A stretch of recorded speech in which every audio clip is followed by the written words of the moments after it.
right, people, welcome to another episode of Natty News Daily. Unfortunately, Dan could not attend the news tonight, but we've replaced him with a much better guest anyways. So, so Hesh, man, welcome to the podcast, brother. Appreciate that. Thanks for having me. So for those that don't know who you are, what you're all about, why don't you give them a quick little synopsis of who you are? So I currently I'm a personal trainer. I work at Iron Culture. It's one of the more hardcore gyms in New Jersey. Cool. I'm located in North Jersey. I know New Jersey, everybody's like South Jersey and Middle Jersey. I'm in North Jersey. I know that even a couple of videos back, he's mentioned that I was friends with Angelo. He lives in South Jersey. So like if we would train together, we would each have to drive like an hour. Okay. So like if I want to drive to his gym, I'm gonna have to shoot down South Jersey. It's like an hour away. Yep. If he wants to come up north, still gonna be an hour. So I'm a trainer. Obviously I did 3 shows from February until June. Yep. Third time was a charm. So that's all that matters. Here we are. Awesome. So newly crowned OCB Pro, was that the main focus this season? So this season, that was the only focus. Yep. Obviously, it didn't go what I wanted the first 2 times, but I was still skeptical to go a third time because if you're going to be, beating the crap out of your body for months and months on end, eventually your body's just going to say, F you back. Yeah. Hopefully it didn't yet. Yeah. So rebound's going well. I'm obviously a couple of days post show, but rebound's going well. And we did get the goal. So that's all that matters. A lot of people, they ask me like, oh, Hesh, like, how do you maintain that conditioning for so long? And how do you, the mindset with the diet and all that? I'm like, listen, when you want something bad enough, you'll make it happen. So that's the mindset I had to have. I just jumped on, but Welcome, yeah, I Dan. could tell you're determined just in general with Here your he prep. is. I only caught half of what you said, but yeah, I could really tell from, you wanted it, man. Mm-hmm. I wanted it more than anything, to be honest. Mm-hmm. Yeah, and I think it helped. I was gonna say, I think it just helps too. Like, I mean, that's your life. You're a personal trainer, right? So you're like in the gym. Like, there's no excuse. Like, you got it. I'm in the gym from sometimes I get to work at, I train clients, so sometimes I get to work from 6 o'clock in the morning because obviously they have to train before they go to work, and then I'm there sometimes until 8 o'clock at night because then they'll train after they finish work. So obviously I'll have like a break in between like 12 to 2. I'll train myself and then like it'll work up again. But it's long days. But I mean, obviously there's no excuses because I'm not going to drive to the gym if I'm already there, like James said. So. Mm-hmm. So, yeah. I probably have followed you the least amount of time. So, give me some insight. How long have you been competing? What got you into bodybuilding and all that jazz? So it took me 9 years to get to where I am now. I did my first show when I was 19. That was quite the experience. I learned a lot because I didn't really know much about anything, obviously at that young age, because I was still getting into lifting. For sure. Fast forward a couple of years, I did 7 shows. So it took me a couple of years for me to progress because I'm not just going to hop into show. At the end of the day, it's improvement for me, not about placing. So I just want to bring a better package each show. I know a lot of people that just want to show up and just wing it. I don't have that mindset. Yep. So I did 4 shows from 19 until 26. And then this year I did 3 shows. So that's a total of 7. Yep. And that's a wrap. It took me seven shows to get the card. Did you always compete within the OCB or did you do other federations too? Always in the OCB. Okay.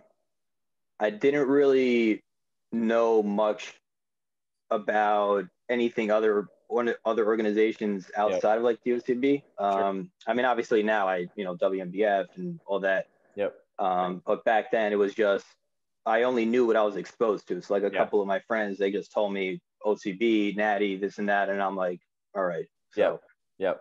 Yeah, I think that's, you know, with a lot of people, even myself, up until probably a year or two ago, I really only had one source of competing.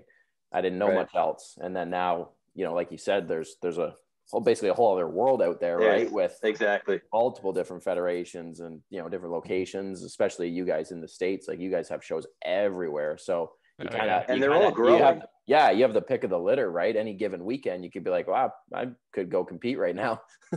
Right. And again, like, they're all growing. Like, each organization is growing because each show has more and more competitors. I know that even James was at the show in Atlantic City. There's over 100 competitors. Yeah. I know half of them were probably women, but still, that's a substantial amount of competitors still. So yeah, the sport's definitely broadening its horizons, right? You're getting a lot more people now that are, you know, getting the bug on it, and especially within the natural stream, right? Because I think when people, you know, primarily first thing bodybuilding, they're like, oh, steroids. You're like, whoa, like, there's this whole other world, and, you know, that attests to it, right? Both male and female, right? That, you know, 100+ competitors at shows regularly. That's a very positive sign. Yeah, it's a big number. I'm going to pull up your Instagram here if I can find it. There we go. So when you look at your stage shots, tell me what you see. What do you like? What do you not like? What has improved, you know, over the years, and what needs work? So I don't know if you saw, like, the transformation picture from my first show to the Atlantic City show. I packed on like 30 pounds of muscle onto my frame, which is it's a good amount of muscle. Obviously, it was a slow progression. It was like each year I packed on about 3 pounds if I'm going to average it. And that was what the goal was, to just keep on adding quality tissue year after year.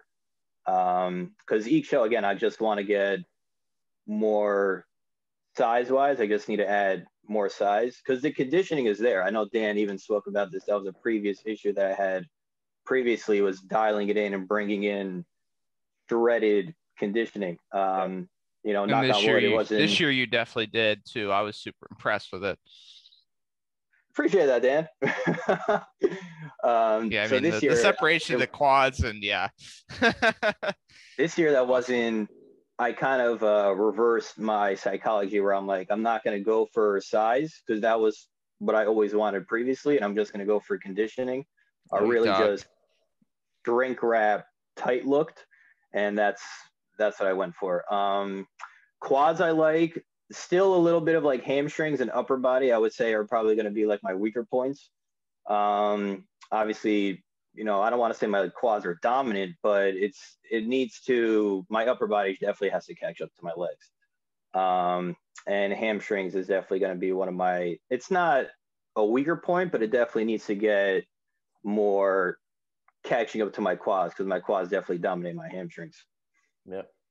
Yeah, I think that's a fair assessment. I think the three of us would have probably echoed, you know, those similar statements. Like, you definitely brought, you know, a pro level physique, right? And you were awarded accordingly, which is awesome because obviously the hard work paid off, right?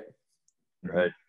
And James, you could probably weigh in this, but like, I've always noticed it, like, pictures are cool, but like seeing it in person, it's gotta, like, I'm sure. James was there. He saw it firsthand. Yeah. And I said it in the one podcast. I said, like, the pictures didn't do you justice in the show we did together, and that's probably the case for a lot of things. Now, I will say those stage photos from this last show are epic. I love the lighting that Mike uses in his shows there at that venue. I saw them in his earlier show, or I guess what was that? The fall show, maybe. I'm all twisted on what the date is. Also in Syracuse or no? Yeah, because he does one in the fall, one in the spring. So. Okay. Or summer now, I guess, because this show, the one you just did, actually didn't used to be in Syracuse. It used to be in Albany. So I've got, like, I guess now technically he has 3 shows there. But that lighting, the contrast in that, I love. It's fantastic. So I think that did you some justice and showed like the detail of your separation really well. I'm gonna disagree with you, James. Really? I even spoke to Leroy about this. I like the lighting better at the Atlantic City show because at the stage, it's more of like a theater setting. At the Syracuse show, this was at a hotel. So like, it's more of like, you know, just a conference room, lobby setting. At the Syracuse show, the lights were coming up at you. Like the lights were pointing up to the stage. In Atlantic City, they were coming down at you. I kind of like that better, where it kind of just gives you everything. But it wasn't bad lighting. I just liked the lighting a little bit better at the Atlantic City show. But teach his own, James. Conditioning was probably that much better though in the second show. So it's it showed through. And I will say that's not his normal venue. His normal venues in a real nice theater there, which I love. Like that's where I did my first two shows. Yeah, and maybe go back to this year. Who knows? Okay.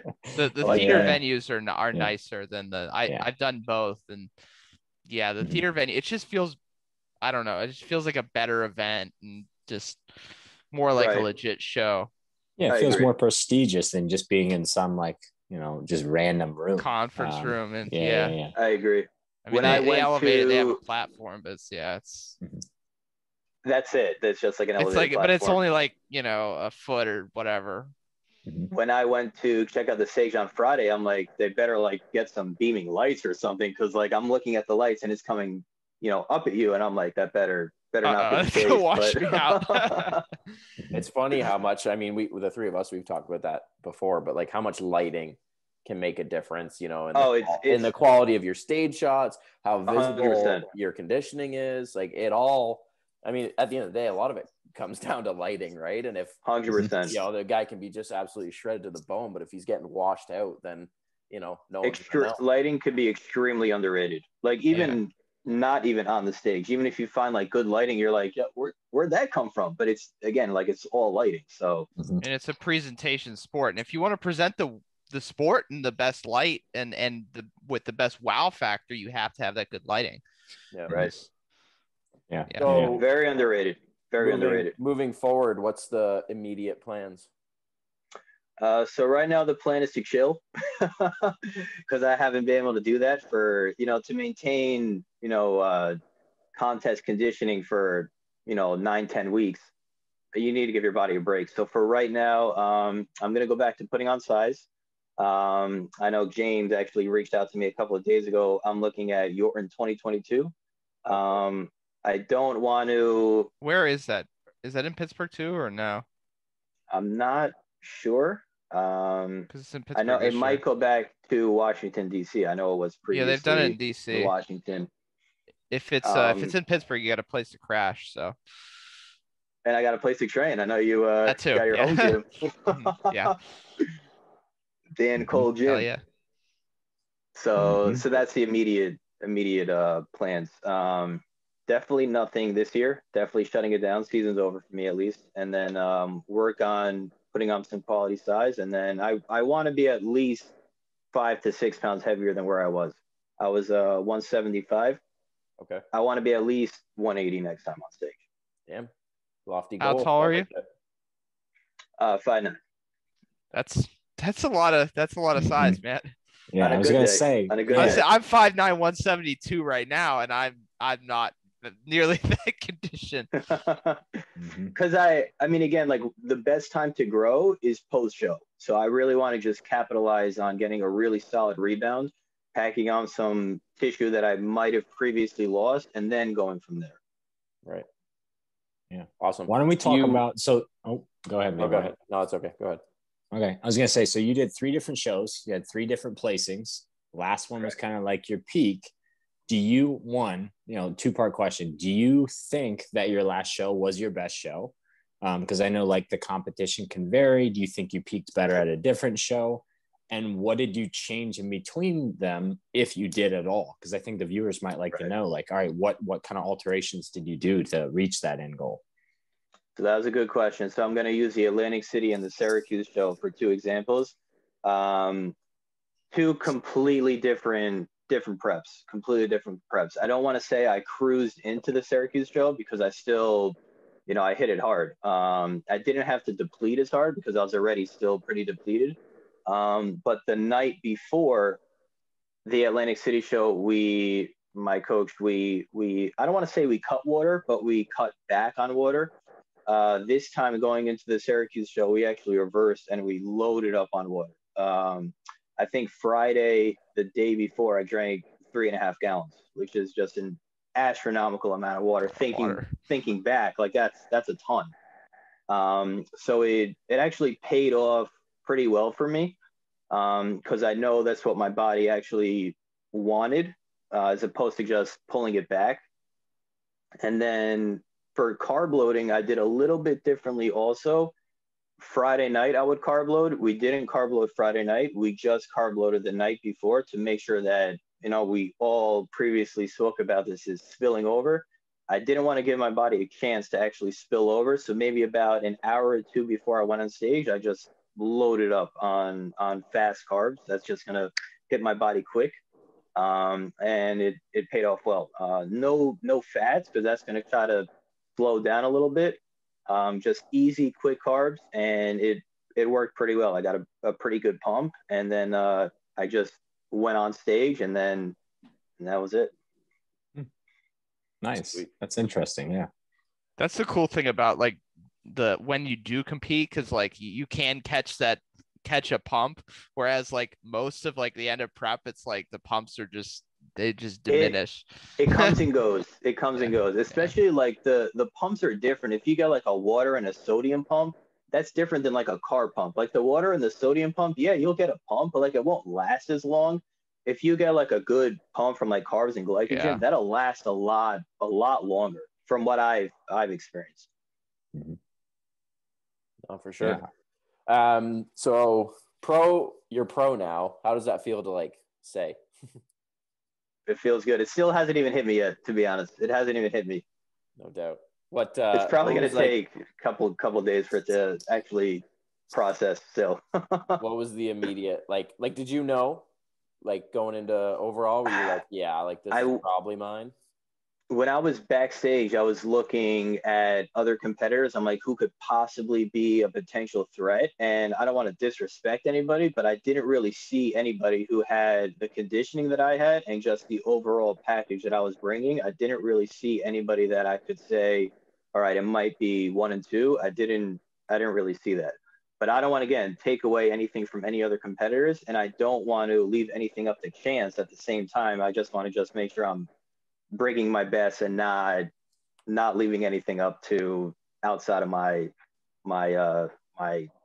choices. Yeah. So the approach is the same either way. Even if you're pretty confident 100%. You're going to win, it's like, all right, let's make this for sure. Then like let's seal the deal. Let's solidify this. Yeah. It's tough when you have that feeling when you're like, okay, I think I got this, but you don't want to get too excited about it. Exactly. Because you're like, man, because if I don't got this, I'm gonna be crushed. Especially after not doing what I wanted to do the first 2 times. I'm like, I don't have it in me to do it a third time. Like does the OCB move you like in the middle? Like if you're winning, are you in the middle, or do they just juggle you around? So it from what I've experienced at the different shows, each head judge is different. Like they have their own style. The head judge this time, he put me in the middle because I started out on all the way to the right. He put me into the middle, and then after we did a couple of rounds, then he pulled me all the way to the left, because I'm assuming he just wanted to judge everyone else, and then he's just going to put me in the corner, and then he's going to say who's second, third, fourth, and so on. So I think that's what he did. That's what I know. Craig, also a natty guest, he said that, because when I spoke to Craig after the show, I'm like, they put me to the side, and I was kind of like bugging out a little bit, because like I went down that road too many times already. So Craig's like, no, Hesh, like they did that on purpose, because they're just going to put you to the side and they're just going to judge everyone else. I'm like, I hope you're right, bro. Yeah, the main federation up here, they're under the IFBB, so it's, if you're in the middle, you're winning. And right. When I last competed, when I was in the overall, I was the lightweight, and then the middleweight was in the middle, and the heavyweight was on the side. So they took us through quarter turns, and then they moved me to the middle. And right there, because I know that's how they do it, I was like, oh shit. Yeah. Here we go. And then they went through all the mandatory poses, and then like we were just standing there and like front relaxed, like waiting. And I'm just like, man, I pray they don't move me, like switch it outside. And then that was the end of it. So I stayed in the middle, and I was like, then I had that sigh of like, all right, it's over now. But yeah, you don't want to get too built up, because God forbid for some reason they're like, exactly, Hesh, please move to the side. You're like, no. I don't want to say I had high expectations, but I definitely didn't have low expectations. So that's kind of like the mindset I had to have, because again, I've been down this road before, so I know I can't have a three-peat of not getting what I was going to do. So yeah, you showed up to win, right? At the end of the day, you 100%. You weren't there for anything else than what you wanted. So, but mentally, even the first two shows, I was going to go, I'm there to win. I'm not just going to go there to show up. Obviously, it didn't go my way. But I'm never going to have that mindset of just showing up. I'm always going to be there, just, take it and do some damage at least. No, that's awesome. Dan, James, you got any further questions for the man? Any last? I think I'm set. I'm pretty good. Congratulations, man. Yeah, I guess you worked hard. That's the big one to say, is congrats. And I love the smile on your face and with the trophy, because I could tell you're like flexing hard, but you can't help that grin coming through, man. There's a lot of things I couldn't help in that moment either. Genuine joy, right? Yeah, there was some fake that stuff. There was some emotions there. I mean, the same thing, like after the Atlantic City show. I mean, you could tell you took that kind of hard, rightfully so, because you were in it there. Definitely. Yeah. So it's good to see the opposite now. 100%. It's just a relief off of my shoulders that I don't actually have to do another show. Not that I was going to, but still. Physically, I mean, yeah, your body's telling you stop. There's no way. There's no way I could have done more than 3 shows. Even if I wouldn't have gotten this one, I would have had to shut it down. There was no way. I was going to tap into muscle loss and like all that. There was just no way I was going to be able to do more than this one. So third was, I mean, obviously it was just, nobody should do 3 shows in a short period of time.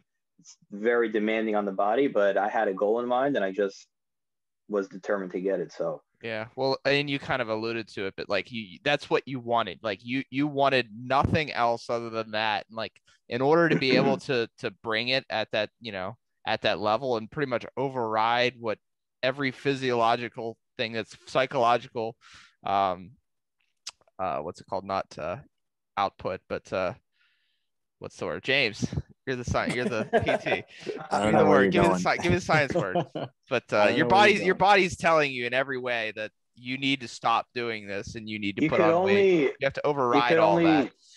Exactly. I mean, I don't want to, use profanity, but you could only say fuck you to your body so many times, and then otherwise your body is just going to say fuck you back. And then it would definitely happen if I'm going to do another prep, because 3 different preps, it wasn't even the same prep, 3 different preps, it's just physically, mentally, and it's just so taxing on the body. So hopefully now I'll have a nice long rebound, long off season, and then we'll hit it up again. Angelo will help you get huge.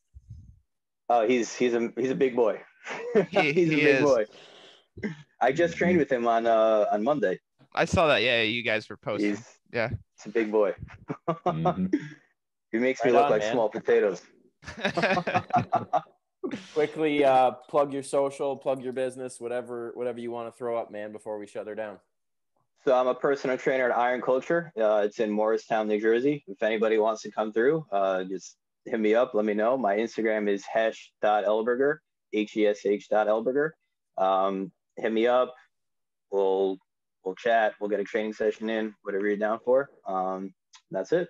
Do you do only in person, or do you do any online work as well? I do online. Online as well. I do a little bit of everything. Whatever they want, I'll be accommodating to that. So perfect. Right on, man. Well, thank you for coming on. We truly appreciate it. We look forward to following along the off season and that road to the Yorton next year. Appreciate that. Thanks, Leroy. Yeah. Awesome. Yeah. All right, guys. If you enjoyed the episode, please give it a like. Don't forget to follow this man on Instagram, subscribe to the channel for future episodes, and we'll see you guys in the next one.